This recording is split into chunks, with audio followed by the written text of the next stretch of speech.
Good morning, boys and girls. Today, we're going to review our adding strategies before we go ahead and introduce our subtraction strategies.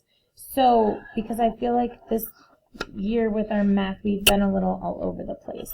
So I wanted to go ahead and make sure that you have these strategies in place and that you feel solid with them as we move forward, because that's going to make moving forward that much easier. So we're going to do 2 sessions today in this one video because I feel like they're a little bit short, and I think since it is a review that it'll be okay. So this is from iReady, and they always have a starter, and this would be a lot easier if we were in class together. But I do want you to think of what are all the ways 2 numbers can be combined to make 10. What are all the ways that you can think of that 2 numbers can be combined to make 10? Go ahead and pause the video, maybe write your problems on a whiteboard or talk to a sibling or an adult about the problems that you can think of. All right, hopefully you paused and you wrote some problems down. Oh, I didn't know I could choose colors. Let's do a plum color for fall. Okay, so some of the numbers that we can combine to make 10. If I start with 1, how many more do I have to add to make 10? I have to add 9, right? So 1 plus 9 equals 10. Not the best at writing with my mouse, but if I start with 2, how many more do I need to make 10? I need 8. So 2 plus 8, move mouse, equals 10. If I start with 3, how many more would I need? I would need 7, right? 3 plus 7 equals 10. If I started with 4, I would need how many more? I would need 6 more.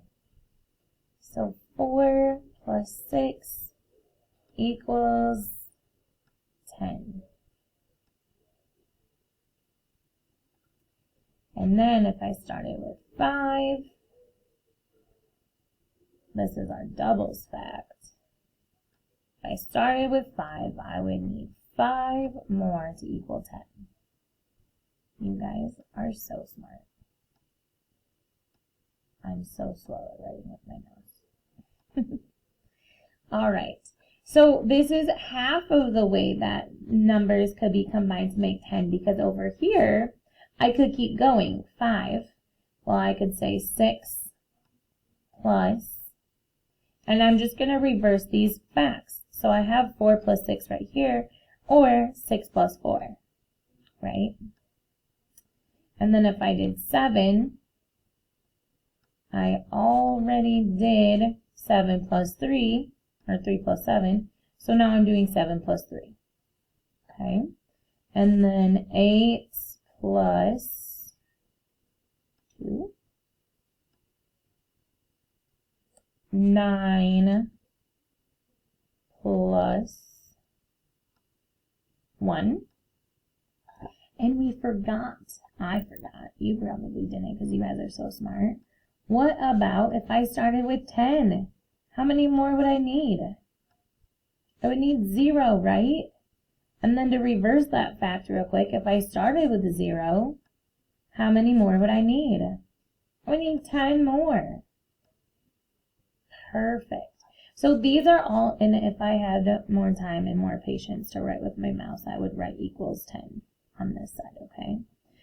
So this is all of the ways that numbers can be combined to make 10. You guys are so smart. I know that you already knew I'm going to skip this slide because the problem is the exact same as right here. It's twice.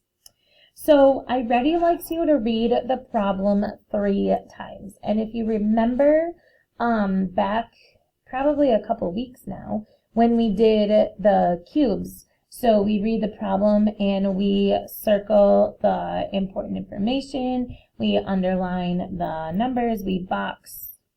You remember all of that? So we want to figure out what the question is asking us. We want to figure out what the numbers that we have, what they are. And the first time we read, we just want to make sure that we know what the question is saying, making sure that we can read it.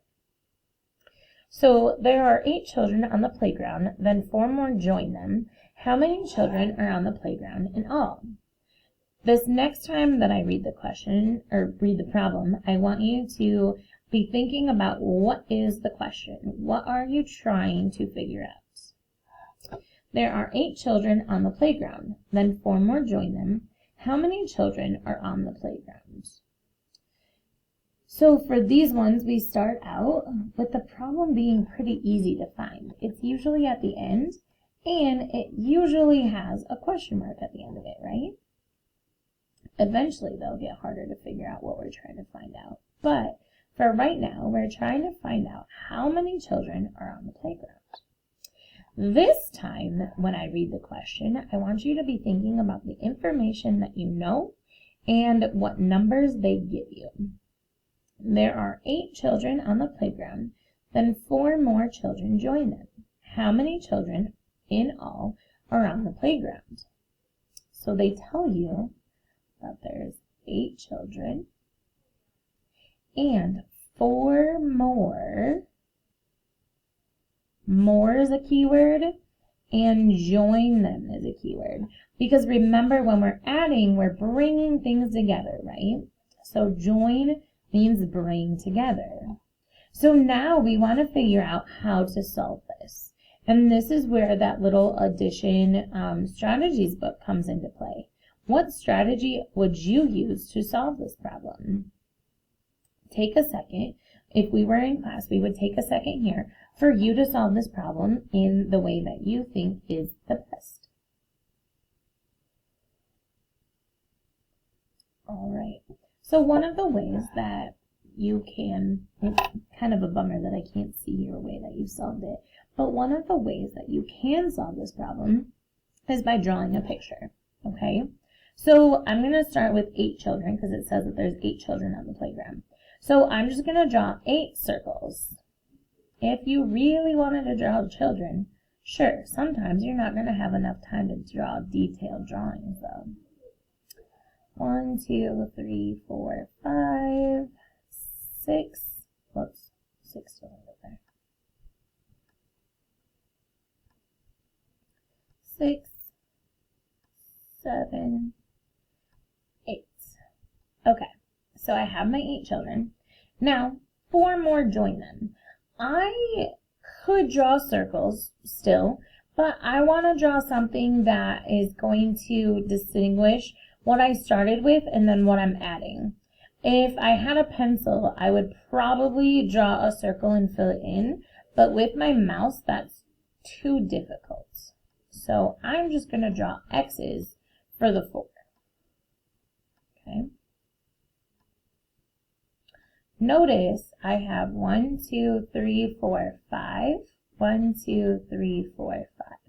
I have 2 rows of 5 right here. I drew my picture in the shape of a tens frame. So I can just look at this and say, oh, there's 10. 10 and 2 more. So there's 10 here. Plus these 2 over here is 12. And I don't ever just want to say 12. 12 what? 12 flowers, 12 cups of coffee, 12 zebras, 12 rainbows. I want to label my answer, okay? So I want to write 12 children.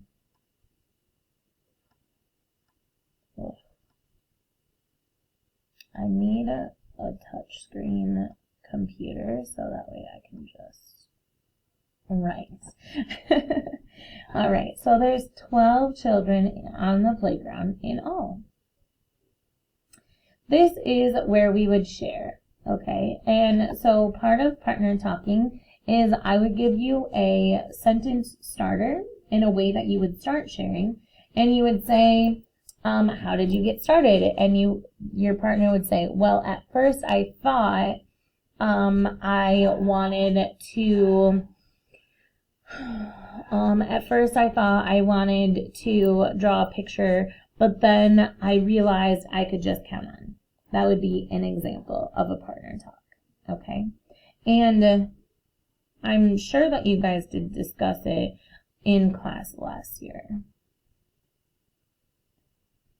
Okay, so now we're going to connect it, okay? So it says how many children were in the playground in all. Do you remember?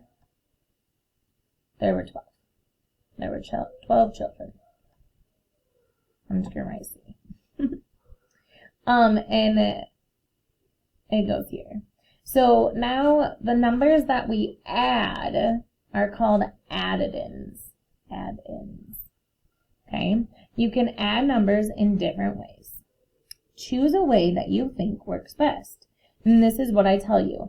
When we're teaching a strategy, I ask that you use that strategy so that way you see how it works and how to use it. But then after we teach the strategy, if you don't get it, don't like it, absolutely don't use it. There's strategies that I teach you that I'm like, huh? I just don't get them, so I don't necessarily use them. But one of the reasons why I'm teaching you all the different strategies that you can use is because we're all different and we all see numbers and math in a different way. And something is going to work for one of you that's not going to work for the other one of you, if that makes sense. So when we're learning the strategies, I want you to practice the strategy, but then you get to choose whatever strategy you want to use to solve the problem. Making a 10 is one way to add numbers with a sum that is greater than 10. So that wasn't really my intention, but that's kind of what I did up further. Which last year, making a 10 was the most confusing thing I had ever heard of. I was like, what? But now it makes more sense to me. So also, the more that we practice it, the more, the easier that it will be too. So think about 8 plus 5, okay? So we're going to break apart the 5 and add to 8 to make 10. That sounds confusing, I know. So let me show you. Think about 8 plus 5. We're going to break apart the 5. So here's my 8. I'm just going to draw lines. 1, 2, 3, 4, 5, 6, 7, 8. Okay, here's my 8 lines, okay? 8 lines. Let me change colors now that I know I can. Now, for my 5, I'm going to do it in green. 1, 2. I only needed 2 more lines to make 10. So right here is a group of 10, right? Okay, but I only added 2 when I needed to add 5. So let me finish adding my 5. 1, 2, 3, 4, 5. Okay, so let me ask these questions first.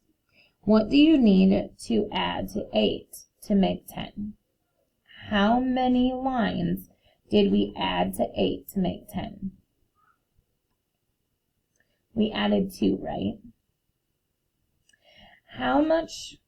What do you need to add to 8 to make 10? How much more do you need to add? So I think that this means these ones over here, because we already made 10 with our 2, and then how many more do we still have to add because we didn't add all 5 here? So we still have to add 3. We still have to add 3.